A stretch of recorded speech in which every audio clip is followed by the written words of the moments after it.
How to fix F2 error on Sunbeam blanket. Hello everyone, in today's video we'll exactly show you on how you can do this. Now to fix an F2 error on a Sunbeam blanket, you can try resetting the blanket by unplugging it, checking that the control wire is connected to the module, which is this one right here, and then unplug it back in.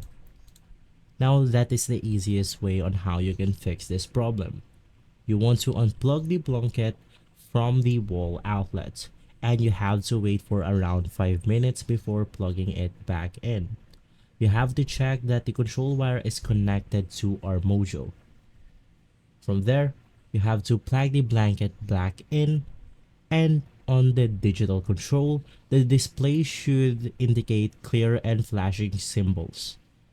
If the blanket continues to flash F or FF after resetting, there may be more issues with the blanket or heater. In this case, you may need to contact the customer support for Sunbeam. And so, if this video has been helpful for you, please consider by liking and subscribing. I'll see you again next time. Thank you.